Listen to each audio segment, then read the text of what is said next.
Hi, my name is Karina Liscalzo, and I wanted to show you this interesting product called Kaggle. It's actually a mind mapping tool. So, what is mind mapping?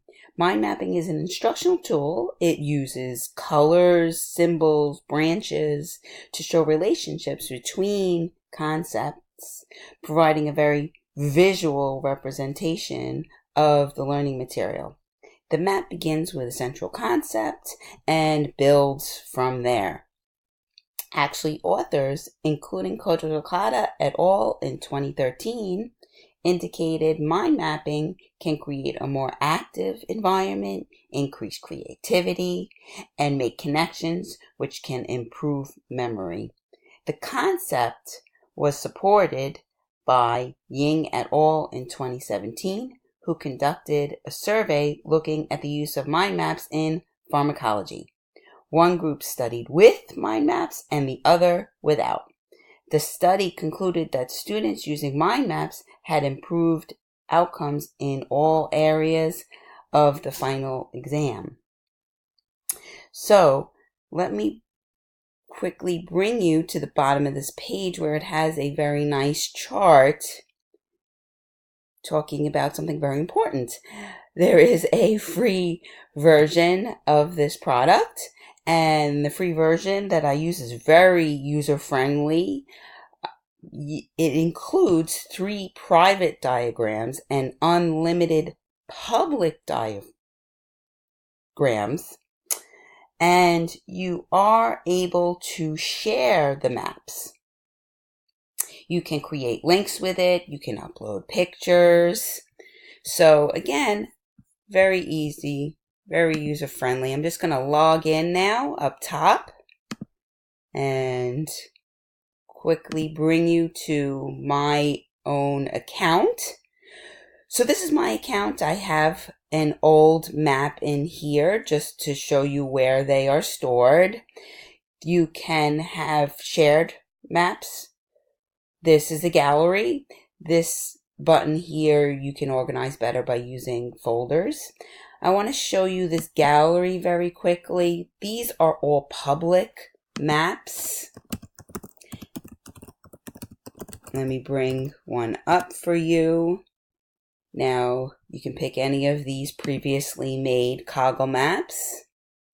And as you can see here, this one is about antihypertensive drugs. And that is the central aspect. And then you have all of the classes, you have examples, you have side effects. So this particular public map, you can use this as a template. So that means you could build upon it, you could change it, you can make it your own. You can download this map, maybe download it as an image or a PDF and put it into a PowerPoint. You can also put this in present mode, so that kind of cleans it up and you don't have all of these extra bars up here. Now I'm going to bring you back to my page and let me show you how to create a diagram. So I'm going to hit create diagram up top and let's do chest pain. I could probably make this text a little bit bigger. There we go. And yeah, a little bit bigger. There. Okay, so I'm going to add some arms wherever I would like. Maybe one up here. One down here. Just by simply hitting the plus sign, I can add a few arms here. One down here. Whatever I might need to add. Now, let's see what happens when we hit this button. We can say history. All right, maybe name another arm. And I can spell this morning. That's good. Okay, so some of these you can adjust formatting. You can make a link to a website. Maybe you found something interesting on the web and you can make a link to chest pain. You can add an image. Let me just grab that. So you could put that right in. The last one here is a little icons. Maybe you want to add a warning sign. So you can build maps from here. Now, let's talk a bit about potential applications, specifically in an online setting. One of the things I was thinking about is creating a collaborative case-based project. An instructor can put students into groups and maybe give them a clinical case, as you can see here. Possibly add the major arms to give the students a little bit of structure, and then have them complete the map as a collaborative group. Now, there are a few features that you can use to facilitate that. There is a comments or chat section.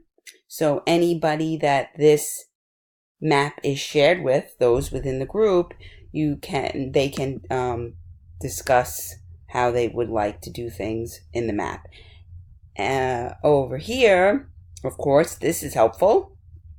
You can share this with members of the group, and anyone can edit it and add it and change it and comment on it.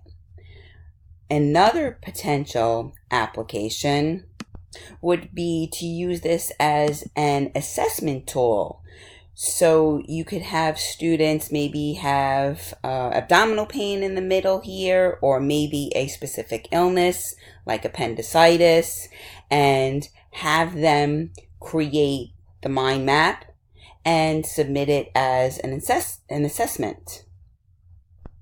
In addition, students could use this as a straight up study tool. They could create their mind maps as part of their study process.